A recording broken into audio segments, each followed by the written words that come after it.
sobre operações envolvendo vetores. A primeira operação que vamos estudar é a multiplicação de um vetor por um escalar. Escalar é uma constante que pode assumir qualquer valor real. Então, vamos considerar que eu tenho um vetor no R2, ou seja, um vetor com duas coordenadas.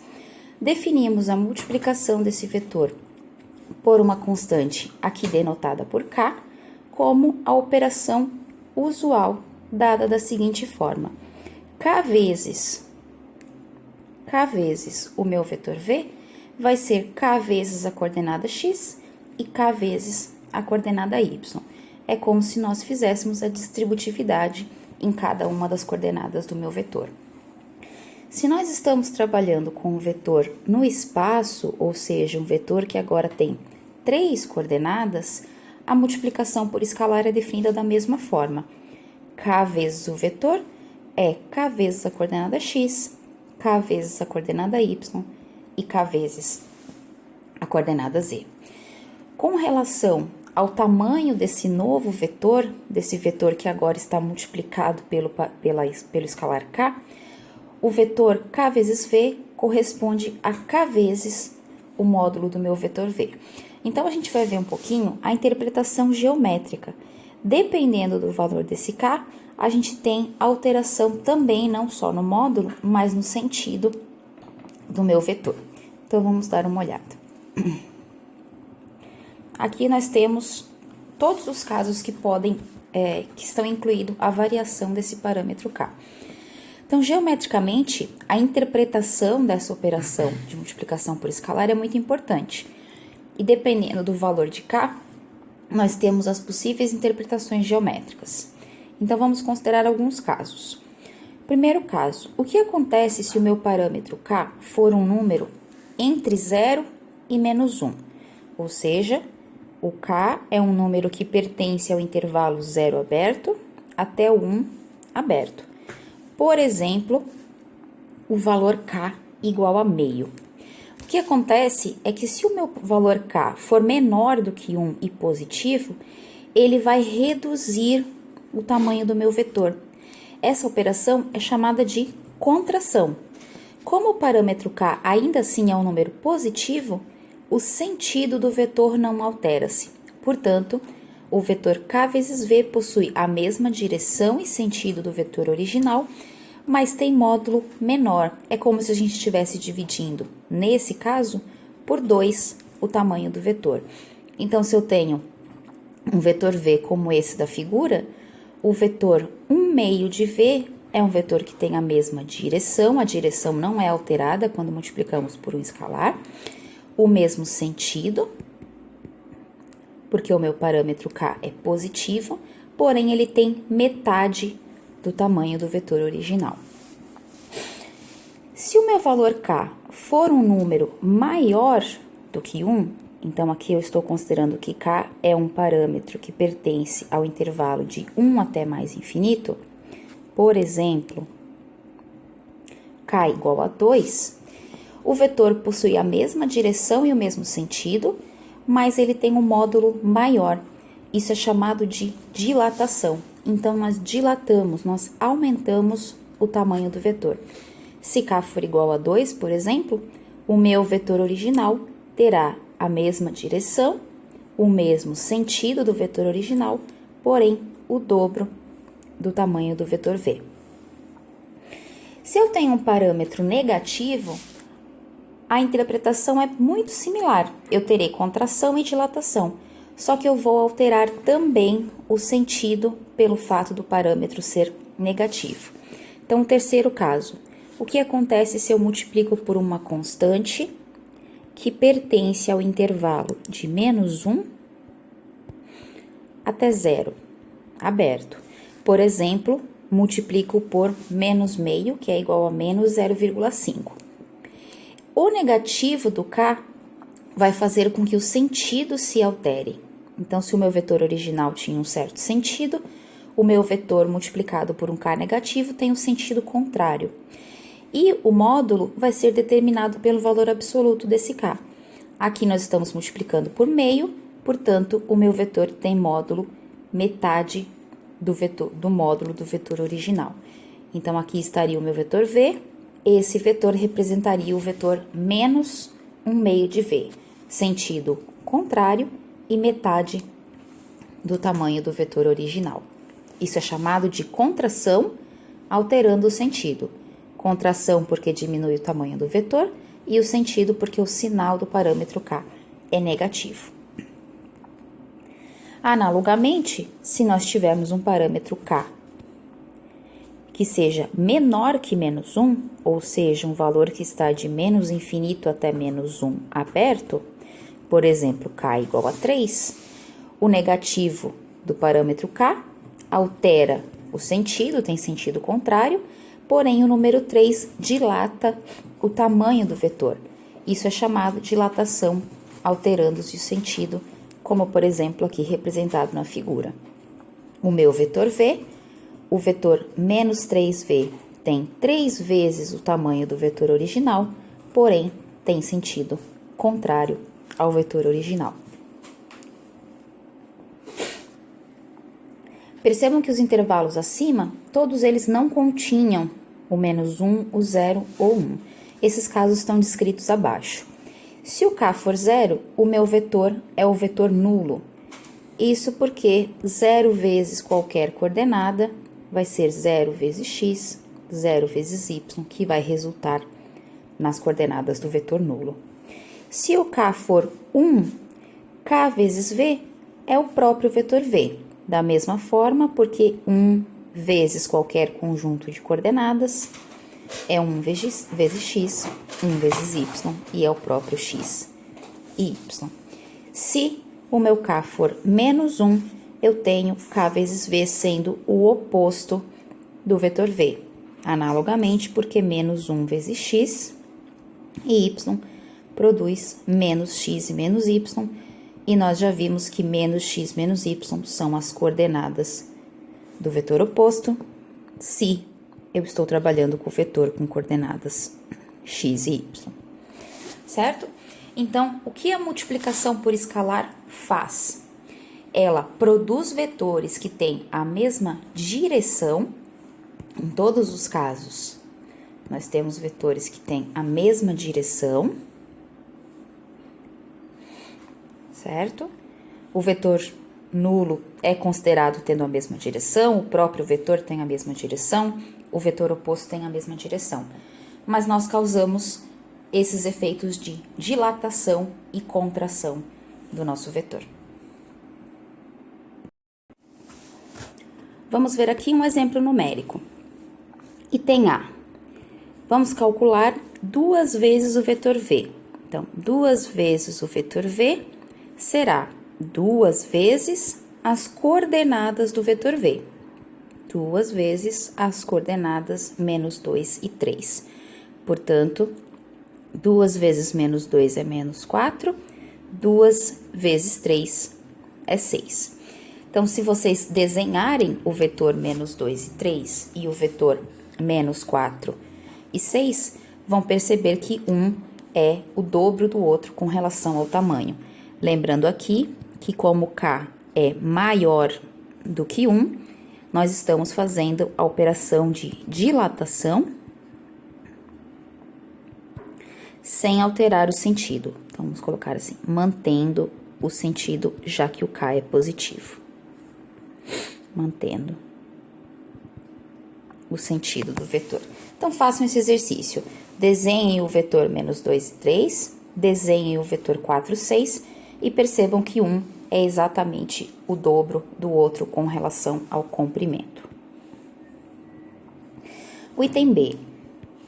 Então, no item B, nós estamos fazendo uma multiplicação por um parâmetro k igual a 1/5. 1/5 é um número menor do que 1, porém maior que 0. Então, 1/5 pertence ao intervalo 0 e 1. Portanto, nós obteremos um vetor no final da operação que é uma contração, mantendo o sentido, já que o k é positivo. Mantendo o sentido.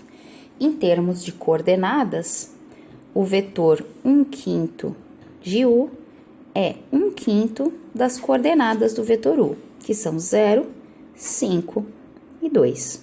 Portanto, as coordenadas do meu novo vetor serão 1/5 vezes 0 é 0, 1/5 vezes 5 é 1, 2 vezes 1/5 é 2 sobre 5.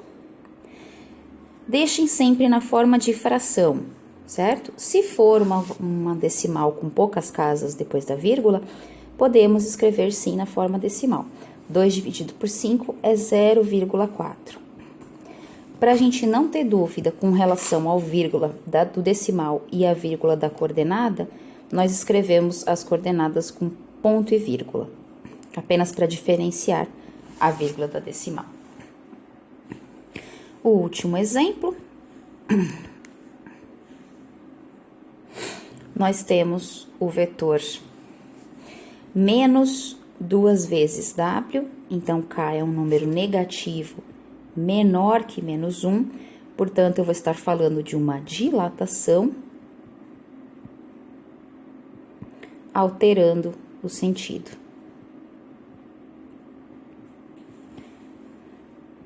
Essa interpretação geométrica é importante quando a gente analisa esses vetores como forças agindo com relação a um objeto.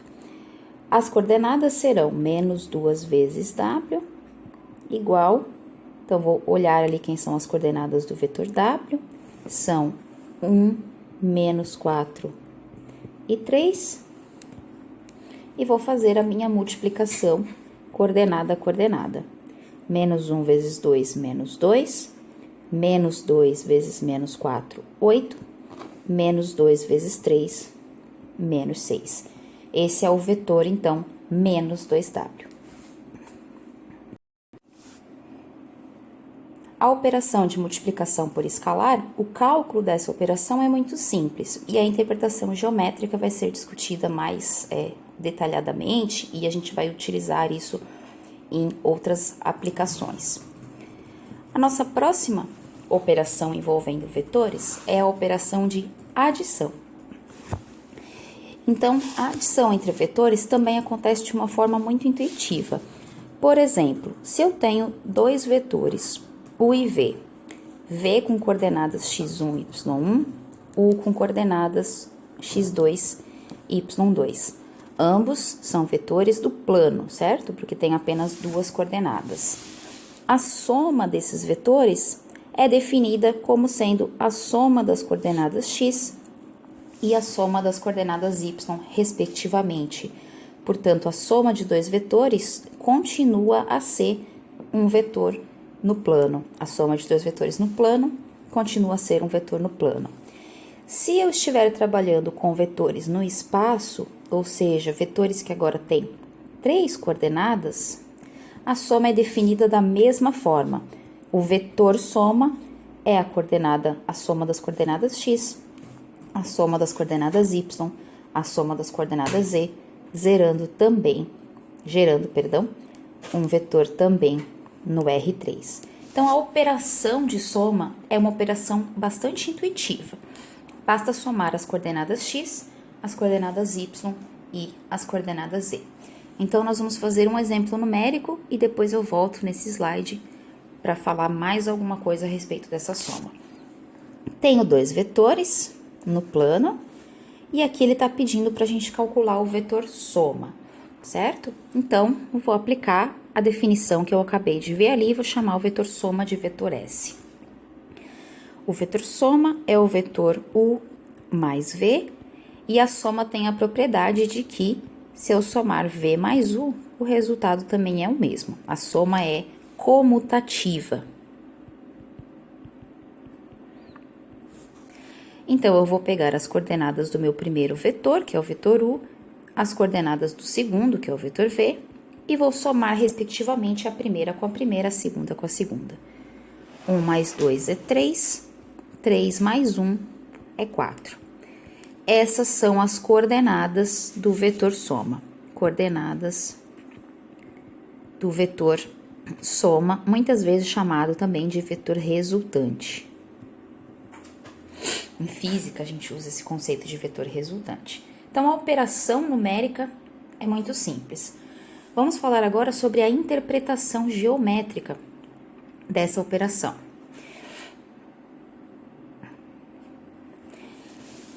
Geometricamente, o vetor soma é representado, ele é um outro vetor que pode ser representado como sendo a diagonal de um paralelogramo construído a partir dos vetores V e U sendo os lados desse meu paralelogramo. Então, por exemplo, aqui eu tenho o vetor U, certo? Eu vou marcar no meu desenho o vetor U, ambos os vetores começando do mesmo ponto. Eu posso fazer isso porque os vetores eu posso mover de lugar. A mesma coisa aqui, o meu vetor V, e vou desenhar o vetor V começando daquele ponto ali marcado no desenho como ponto A. Esses dois vetores estão formando um ângulo aqui, mas a gente falou, né, e essa é a grande vantagem do vetor, que eu posso mover os vetores de lugar convenientemente. Então, o que eu vou fazer? Eu vou pegar esse vetor verde e vou colocá-lo aqui no final do vetor azul. Da mesma forma, os vetores são o mesmo, por quê? Porque tem a mesma direção, o mesmo sentido, o mesmo módulo, portanto, são o mesmo vetor, apenas começando de um ponto diferente do plano. Da mesma forma, vou pegar o meu vetor azul e vou completar, então, esse paralelogramo, que ficou um pouquinho torto, mas tudo bem. Vou completar, então, esse paralelogramo. Ele é formado pelo vetor V e pelo vetor U. Existe uma diagonal maior nesse paralelogramo, que é o vetor que sai do ponto onde eu desenhei os dois vetores começando e chega lá no outro lado desse meu paralelogramo. Esse é o vetor soma. Geometricamente, essa é a representação do meu vetor soma, certo? Então, o vetor soma pode ser visto como o vetor resultante do deslocamento, quando você andou em cima do vetor V, depois terminou o seu percurso andando no sentido, na direção e no comprimento do vetor U. Eu iniciei o meu trajeto no ponto A, terminei o meu trajeto no ponto B, portanto, o vetor resultante é o vetor que liga A até o ponto D. Vamos ver um exemplo numérico, aquele exemplo que a gente acabou de resolver, e vamos desenhar os nossos vetores agora conhecendo as coordenadas desses vetores. Então, deixa eu só ver as cores que eu usei. O azul e o V de verde. Então, nesse exercício, eu tenho dois vetores, certo? O vetor U é o vetor 1 e 3. O vetor V é o vetor 2 e 1. E o vetor soma, que eu já calculei, é o vetor com coordenadas 3 e 4. Então, eu vou representar esses vetores, a soma, e mostrar para vocês que quando a gente tem as coordenadas do vetor, ou mesmo se a gente não tivesse, o vetor soma é a diagonal do paralelogramo formado por U e V. Então, como que a gente faz para representar o nosso vetor? Essas coordenadas me dizem que a partir de um ponto qualquer, eu preciso andar uma unidade para a direita e 3 unidades para cima. Certo? Portanto, o meu vetor será esse objeto aqui. Para a gente conseguir representar isso tudo no mesmo lugar, eu vou usar o meu quadriculado e vou usar como ponto de partida a origem, já que eu tenho essa escala do próprio eixo X e o eixo Y. Portanto, eu vou marcar o ponto 1 e 3, que significa andar 1 para a direita e 3 para cima. E o meu vetor U é, portanto, esse vetor aqui. O vetor azul é o vetor U. Vou fazer a mesma coisa para o vetor V, 2 e 1, portanto, vou marcar o ponto 2 e 1. Aqui, lembrando que eu estou usando uma unidade para cada quadradinho. Sempre uma unidade, a menos que eu diga o contrário. O vetor 2 e 1 é, portanto, o vetor que sai da origem e chega no ponto 2 e 1. Como que eu desenho o meu paralelogramo? Eu analiso os meus vetores, ó. Esse vetor está dentro de um retângulo com 2 por 1. Portanto, a partir do ponto final do vetor azul, eu vou considerar esse retângulo 2 por 1 e vou desenhar o meu vetor verde. A mesma coisa para o meu vetor azul. O meu vetor azul está dentro de um retângulo 1 por 3. Então, a partir desse final do verde, eu vou considerar um retângulo 1 por 3 e vou desenhar o meu vetor. Não estou colocando a legenda porque estou seguindo as cores.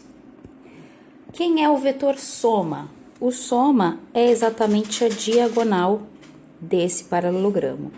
Começando do 0, 0 e terminou lá no ponto, vamos ver quem são as coordenadas desse ponto? 3 e 4. Portanto, terminou lá no ponto 3 e 4.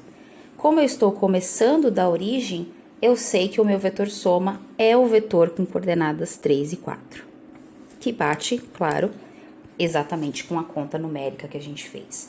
Então, geometricamente, o vetor soma é o vetor resultante do deslocamento verde mais azul ou, comutativamente, azul mais verde. Esse ponto representa o comprimento total do meu vetor e o vetor é o vetor 3 e 4. Se eu tivesse começado toda essa situação de um ponto diferente que não fosse a origem, não tem problema, a interpretação seria exatamente a mesma, certo? Se eu escolhesse começar daqui, por exemplo. Eu ainda assim encontraria um vetor que tem 3 unidades na horizontal, 4 unidades na vertical, portanto, ele vai ter as mesmas coordenadas 3 e 4.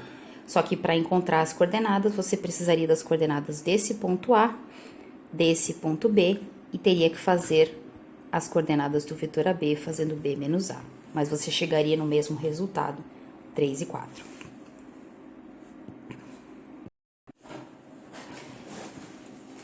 Criei um exercício aqui para vocês. Eu peguei esse vetor vermelho, desloquei ele, certo? Mantendo as mesmas 3 unidades na horizontal e 4 unidades na vertical. Faça esse exercício. Determine as coordenadas desse ponto que eu vou chamar de ponto A. Determine as coordenadas desse ponto B, usando essa malha quadriculada, e faça o vetor AB. Faça o cálculo das coordenadas do vetor AB, utilizando B menos A, e verifique que o resultante também vai ter coordenadas 3 e 4.